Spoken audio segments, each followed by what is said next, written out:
Hello readers and writers, I'm MJ and today we're talking about my 1 year publishing versary.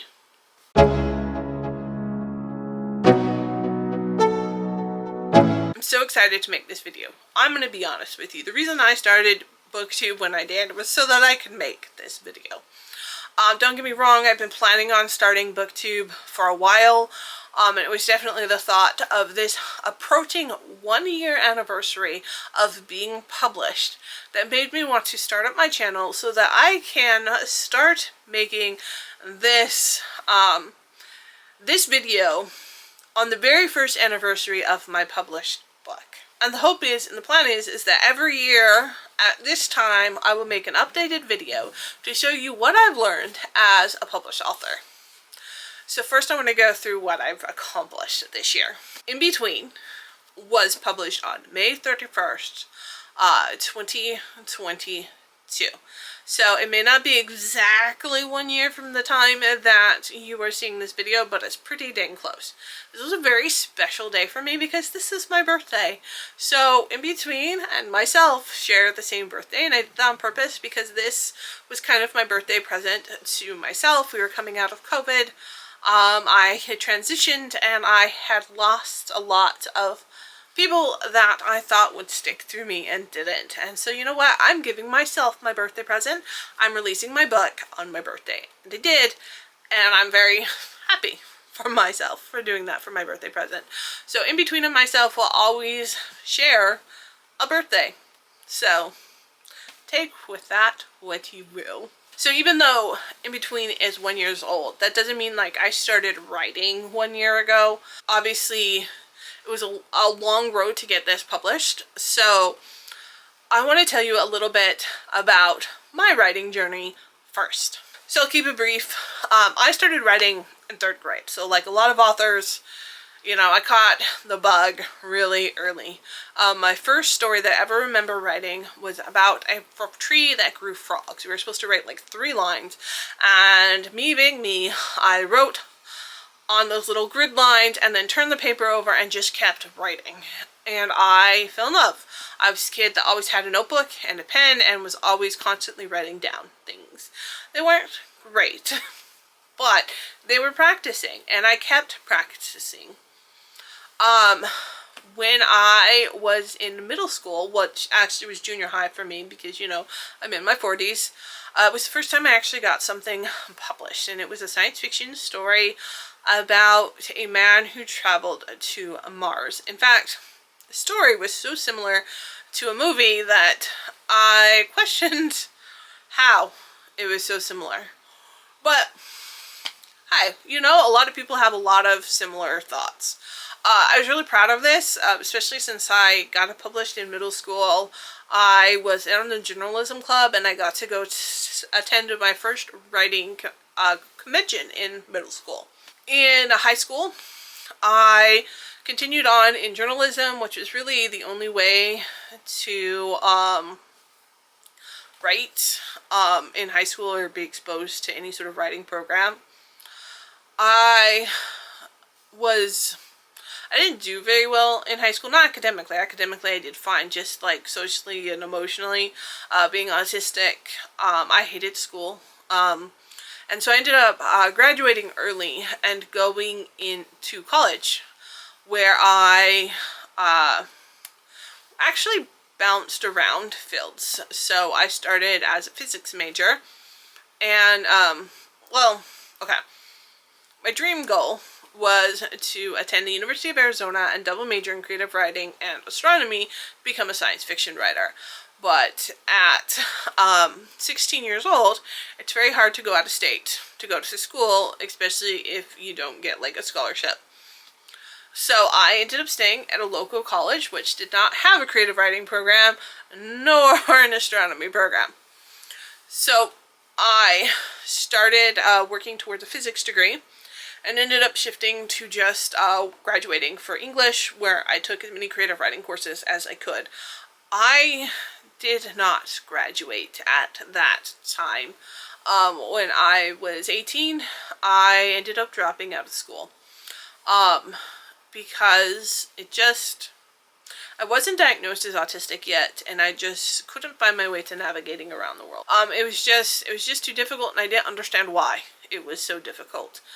I ended up going back to school, but at this point, I was in my early 20s, and I had 3 children. I had recently been diagnosed as autistic. I was diagnosed when I was 24. My son, my oldest, was diagnosed, and my youngest at the time was diagnosed with PDD-NOS, which is on the autism spectrum. It was just a side diagnosis, and that's no longer their diagnosis. They're diagnosed on the autism spectrum now.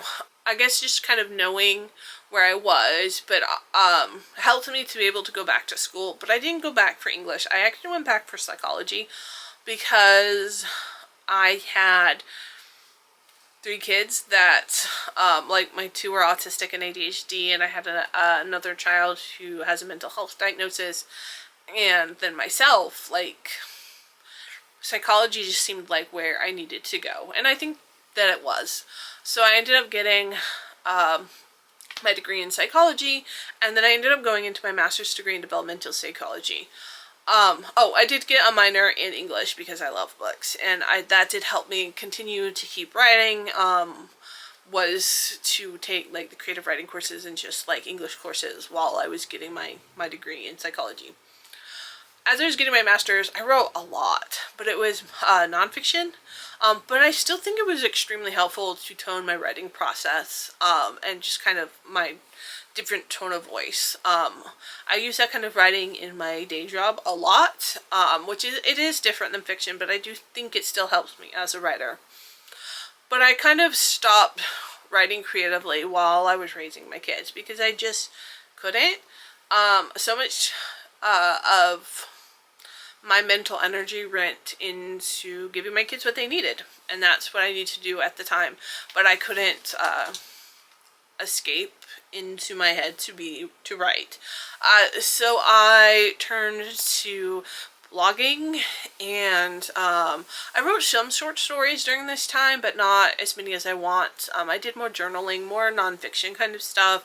This is when I started my blog for book reviews, and started my Bookstagram account. And then as my children got older, I started shifting back to more creative writing and started working more on short stories, and decided that I wanted to write a book. So this is the first time I really attempted to write a book. It always seemed intimidating to me to write that many words. I always thought I was just going to be a short story, flash fiction kind of writer. And then I sat down to write. In between, I was like, kind of clicked, and it was like, yeah, I really like doing this. I like the world building and just having that space to create things. And in between took several years to write. I have several drafts. Just when I thought it was ready to go to an editor, I stopped and rewrote it because I had spent so much time writing short that I didn't know how to, like, build the world up enough. So I learned a lot in the process of in between. Learning about publishing it. I made the conscious choice. I was going to traditionally publish, but looking into it, I was just like, me being me, an autistic author that's not really great with individuals, with people in general, and change and having to navigate new situations, I didn't think I was going to make it. And I don't think I necessarily would have made it as a traditional author. That and my books are very autistic centric by an autistic voice, and I would have insisted on that, and I don't think it would have gone over well. So I'm glad I indie published. I'm really happy for that. I learned a lot through it, a lot of technical processes about how to publish a book.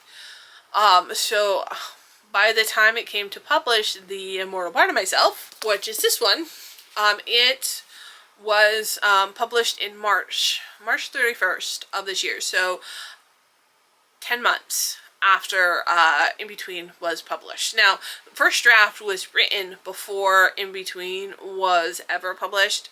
I typically have 2 projects going at the same time.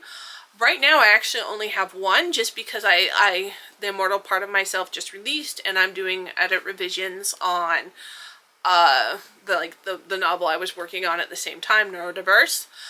So once I finish this edit of Neurodiverse, I'll actually start on my, that's not true. I've actually started on the next project. It's just like that thought and outlining and just kind of like note-taking part of the process. So I really do have 2 projects going on. And I tend to have 2 projects going on. I love In Between. I think In Between's a great book, and I think some people enjoy In Between more than they enjoy The Immortal Part of Myself, and I totally respect that. I think some people enjoy The Immortal Part of Myself more than they do In Between, because I think they're very different novels, even though they have a lot of similarities. I'm very proud of The Immortal Part of Myself. It's dual POV. I definitely learned a lot and stretched myself as an author. It put a lot of myself in The Immortal Part of Myself. I hope that resonates. That's where I am at year 1. So I have 2 published books. I'm working through edits of Neurodiverse, where I feel like I am growing even more as an author. I don't stop learning. So I hope Neurodiverse is better in its own way, because I'm trying to get better at the craft. And then I'm also working on a series. So I specifically chose to produce standalones because I really like reading standalones. I don't think there are enough of them. But after Neurodiverse is published, I will have 3 standalone books. And I think it's time for me to publish a series. But it's going to be a series of standalones set in the same world. It's paranormal, and it's going to be very representative, but not necessarily have Neurodiverse rep in every single book. So I'm very excited as I'm building out that world. It's definitely not finalized yet. There's still a lot of world building I need to do to get it ready to where I could even start the first draft. More so than any of the other books, just because all the stories, at least the first 4 novels, are going to be so connected together. I want to have all 4 novels plotted out before I actually sit down to write the first one. And so that's definitely a big change for me. So it's just really exciting to see how much I've grown. Like, In Between was a year ago, and to see everything that I've accomplished since then, sometimes I'm like, oh no, why haven't I made it yet? And it's just like, wait, look at where I've come in a year. And then where will I be when I'm making this video next year? And that excites me more than anything. It's like, if I keep going, where am I going to be? And I will only be where I am because of y'all. Because of the people that are there supporting me, reading my works, writing reviews, giving me feedback. You all are amazing. And anytime someone reads my book, anytime someone comes back to me and is like, oh, I feel seen in a book, it just melts my heart, and it makes me know that's why I want to do this. Yes, I'm doing this for myself. I'm doing this because it's what I always wanted to do, but I'm doing this because I want more people to be seen in books. And I hope that by creating all these different books, that somebody feels seen in them. Here's what I've learned, and here's where I am at my 1-year writing anniversary. And I will see you here in a year from now when it's my 2-year anniversary. So thank you all. Love you all. Keep writing. Keep reading. And until next time.